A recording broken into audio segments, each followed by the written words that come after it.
Assalamu alaikum guys, welcome back to my channel. I hope you are all well. So yeah, ये मेरी first video है in front of camera. Before we jump into the video, my name is Sadia and I have completed my BSN from LUMS and recently I am working as an intern in hospital. So इस video में मैं आपको बताऊंगी कि कैसे आपने पढ़ना है ताकि आप एग्ज़ाम में एक अच्छी मार्क्स ला सकें और किन चीज़ों का आपने ख्याल रखना है. So let's jump in the video. Number one is set the right mind set for university study. आपकी यूनिवर्सिटी की स्टडी स्कूल एंड कॉलेज से डिफरेंट होती है. आपको स्कूल एंड कॉलेज में एक गाइडलाइन दी जाती है about study, but in university आपको समटाइम्स गाइडलाइन भी नहीं मिलती और आपको सुनने को मिलता है कि आपकी अब अडल्ट लर्निंग है, आपने खुद पढ़ना है. तो इस चीज़ का आपने शुरू से ही माइंडसेट बना लेना है कि हमने खुद पढ़ना है, हमने खुद सेल्फ स्टडी करके एक अच्छे मार्क्स लाने हैं एग्ज़ाम में. और आपको रट्टाफिकेशन नहीं करनी, शुरू से ही चीज़ों को अंडरस्टैंड करने के पढ़ना है. शुरू से ही आपने माइंडसेट बना लेना है कि अगर आप मेडिकल में इंटर हुए हैं तो आपको चीज़ों को समझ के पढ़ना पड़ेगा. Number second is be clear about your subjects and course. आपने अपने सब्जेक्ट्स को एंड कोर्स को अच्छे से देख लेना है कि आपके कोर्स में फ़र्स्ट सेमेस्टर में कौन से इम्पॉर्टेंट सब्जेक्ट्स हैं. वैसे तो आपको कैरिकुलम से ही पता चल जाएगा कि आपके कौन से इम्पॉर्टेंट सब्जेक्ट्स हैं, और मैं भी आपको बता रही हूँ आपके फर्स्ट सेमेस्टर में जो है वो anatomy and physiology and number second is the fundamental of nursing. ये दो मेजर सब्जेक्ट्स हैं, तो आपने इन दोनों पे ज़्यादा फोकस करना है और इनके कोर्स के कंटेंट को अच्छे से देख लेना है और उनके हिसाब से आपने पढ़ना है. ऐसा नहीं आप चीज़ों को एक्स्ट्रा पढ़ते जाएं और एट दी एंड आपको पता चले कि आपने जो मेजर टॉपिक्स हैं उनको स्किप कर दिया है और कुछ एक्स्ट्रा चीज़ें पढ़ ली. तो अपने कोर्स को सामने रख के फिर स्टडी करें एग्ज़ाम के लिए. Number third is plan your study time. तो हमारा फर्स्ट सेमेस्टर होता है तो इसमें हमारी काफ़ी चीज़ें चल रही होती हैं, जैसे कुछ हॉस्टलर एडजस्टमेंट होने की कोशिश करते हैं. हमारे लिए न्यू इन्वायरमेंट होता है, तो चीज़ों को समझते समझते हमारा जो फर्स्ट मंथ है वो तो वैसे ही निकल जाता है. तो आपको टेंशन लेने की या घबराने की ज़रूरत नहीं है. अगर फर्स्ट मंथ निकल गया है तो डोंट वरी, आप सेकंड मंथ से भी स्टडी स्टार्ट कर सकते हैं. अपना एक टाइम टेबल बनाएं, स्टडी शेड्यूल बनाएं जिसमें आप पढ़ें. आपने ऐसी बातें नहीं करनी कि मैं पूरे सेमेस्टर में इंजॉय करूँगा और जो लास्ट मंथ होगा उसमें पढ़ के एग्ज़ाम पास कर लूँगा. नो, आपने ऐसे नहीं करना. आपने शुरू से ही चीज़ों को थोड़ा थोड़ा करके पढ़ लेना है ताकि एट द एंड आप जस्ट रिवीजन करें और आपका एग्ज़ाम निकल जाए. जब आप शुरू से ही थोड़ा थोड़ा करके पढ़ सकते हैं तो लास्ट के लिए इतनी ज़्यादा टेंशन क्यों रखना. काफ़ी स्टूडेंट्स ऐसे करते हैं कि हम लास्ट के मंथ में कर लेंगे और काफ़ी जो है फिर इस चीज़ को कवर नहीं कर पाते और एट दी एंड इतनी एग्जॉस्ट हो जाते हैं. तो इस चीज़ से आपने बचना है. आपने शुरू से ही अपने कोर्स को देख के थोड़ा थोड़ा करके पढ़ लेना है ताकि आपकी एग्ज़ाम की एक अच्छी मार्क्स आ सकें. जब आपने अच्छी मार्क्स एक्सपेक्ट करना है तो आपने अच्छे से पढ़ना होगा, यानी कि हर दिन आपने जो है वो स्टडी के लिए टाइम निकालना होगा. अगर हर दिन नहीं तो हर वीक ही सही, आपने ज़रूर थोड़ा थोड़ा करके पढ़ना है. आपने एंड के लिए चीज़ें नहीं रखनी. Making effective notes. It's very important आप हर सब्जेक्ट पे अपने खुद के नोट्स बना लें. अपने फर्स्ट सेमेस्टर से ही नोट्स बनाना स्टार्ट कर लें. मैं जब फर्स्ट सेमेस्टर में थी तो मैंने शुरू से ही नोट्स बनाना स्टार्ट कर ली थी. मेरे हर सब्जेक्ट के अलग अलग रजिस्टर थे. अगर मेरे पास यहाँ होते तो मैं आपको ज़रूर दिखाती. तो वैसे ही आपने हर सब्जेक्ट के अलग अलग रजिस्टर बना लेने हैं. अपने कोर्स को देख के ऑब्जेक्ट वाइज यूनिट वाइज आपने बना लेने हैं अपने नोट्स. आप चैट जीपीटी से भी हेल्प ले सकते हैं. जब हमने बनाया था तब तो हमने गूगल से हेल्प ली थी क्योंकि तब चैट जीपीटी नहीं था. तो आपके लिए तो बहुत आसानी है, आप चैट जीपीटी से हेल्प ले सकते हैं, गूगल से हेल्प ले सकते हैं, बुक से हेल्प ले सकते हैं. और एट दी एंड आप इतनी मोटी मोटी बुक्स नहीं पढ़ पाते, तो इसीलिए आप अच्छा है अपने की पॉइंट्स में नोट्स बना लें ऑब्जेक्ट वाइज. सिर्फ जब एग्ज़ाम आए तो आपने रिपीट करने की ज़रूरत होती है और आपका एग्ज़ाम अच्छी मार्क्स के साथ निकल जाता है.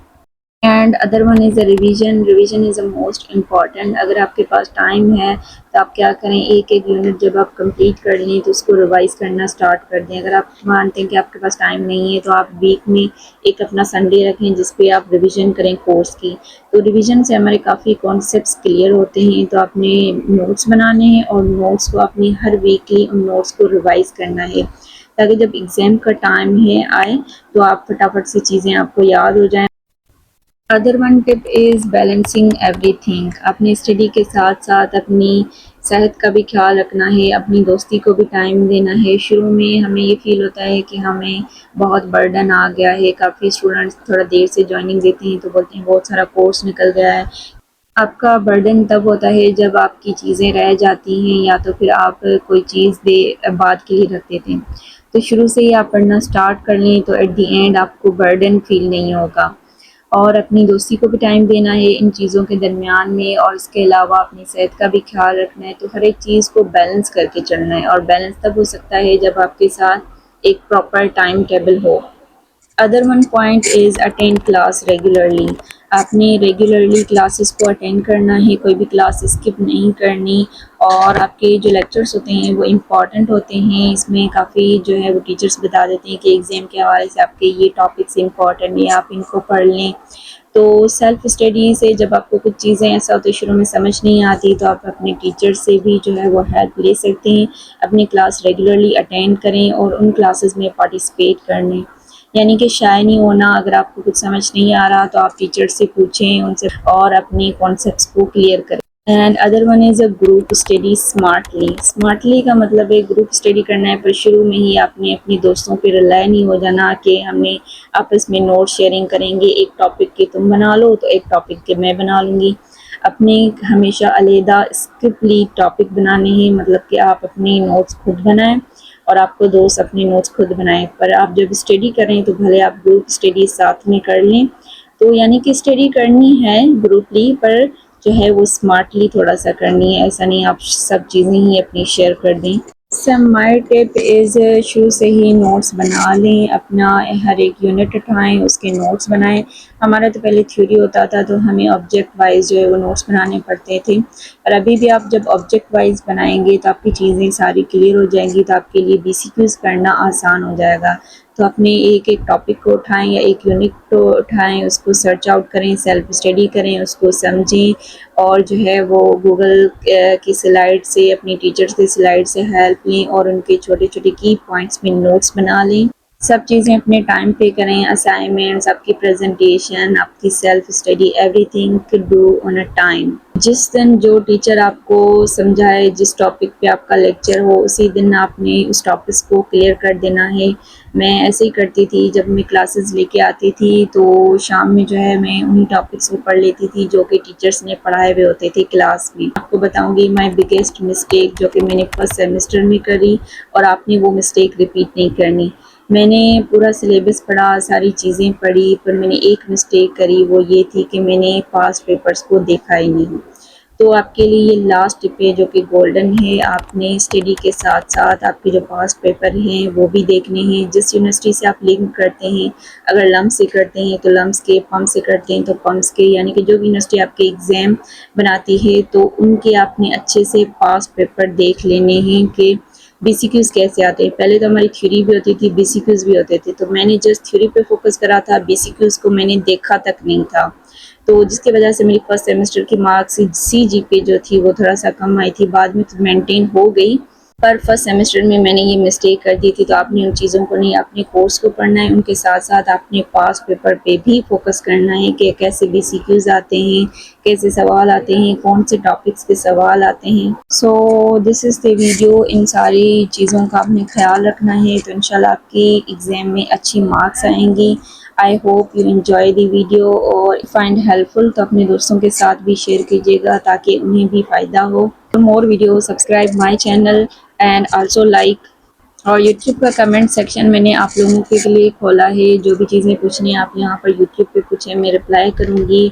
अदर जो प्लेटफॉर्म है जैसे एफबी, इंस्टा, टिकटॉक जो भी हो गया तो उन पर मैं रिप्लाई नहीं करती। आपने जो भी पूछना है आप यहाँ पर यूट्यूब पे कमेंट करा, जो भी मेरे जवाब देने वाला कमेंट होगा तो इंशाल्लाह मैं इस पर ज़रूर रिप्लाई आपको करूँगी। और आप सबसे मुझे एक सजेशन चाहिए, अगर मैं इस चैनल को जो है वो एजुकेशनल चैनल में कन्वर्ट कर दूँ, यानी कि मैं जो है वो बीएसएन का कोर्स पढ़ाना स्टार्ट कर दूँ, जैसे आपका फर्स्ट सेमेस्टर में जो है वो anatomy and fundamental of nursing major subject है, तो उसके लेक्चर्स में आपको पढ़ाऊँ तो क्या आप देखेंगे? अगर आप देखना पसंद करते हैं तो let me know in the comment, then we will start. So मिलते हैं नेक्स्ट वीडियो में, तब तक के लिए अपना बहुत सारा ख्याल रखिएगा। अल्लाह हाफिज़।